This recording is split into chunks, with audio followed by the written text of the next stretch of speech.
বিশ্বকাপের মাঝে অবসর ভেঙে আবারও মাঠে ফিরলেন ব্রাজিলের লিজেন্ড রোনালদিনহো। কি অবাক হচ্ছেন? আসলে এইটাই বাস্তব। তবে এই ফেরা ব্রাজিলের জাতীয় দলের জন্য নয়। 46 বছর বয়সী রোনালদিনহো ইতালির তৃতীয় স্তরের লিগ সিরিসিয়ারের ক্লাব রাবান্নের হয়ে যুক্ত হয়েছেন। তবে তিনি শুধু এই ক্লাবের হয়ে খেলবেনই না, বরং এই ক্লাবের সাথে শেয়ার হয়ে যুক্ত হয়ে এই ক্লাবের উন্নত করার চেষ্টা করবেন। তবে পুরো মৌসুম জুড়ে তাকে মাঠে পাওয়া যাবে কিনা এখনো নিশ্চিত হয় নাই। তবে বিশেষ করে কিছু কিছু ম্যাচে তাকে কিন্তু আমরা মাঠে দেখতে পাবো।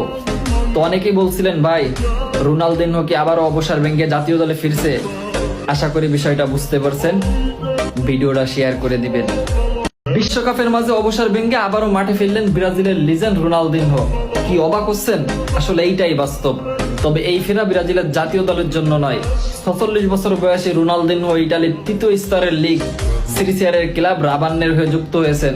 তবে তিনি শুধু এই ক্লাবের হয়ে খেলবেনই না, বরং এই ক্লাবের সাথে শেয়ার হয়ে যুক্ত হয়ে এই ক্লাবের উন্নত করার চেষ্টা করবেন। তবে পুরো মৌসুম জুড়ে তাকে মাঠে পাওয়া যাবে কিনা এখনো নিশ্চিত হয় নাই। তবে বিশেষ করে কিছু কিছু ম্যাচে তাকে কিন্তু আমরা মাঠে দেখতে পাবো। তো অনেকেই বলছিলেন, ভাই রোনালদিনহো কি আবারও অবসর ভেঙে জাতীয় দলে ফিরছে? আশা করি বিষয়টা বুঝতে পারছেন, ভিডিওটা শেয়ার করে দিবেন।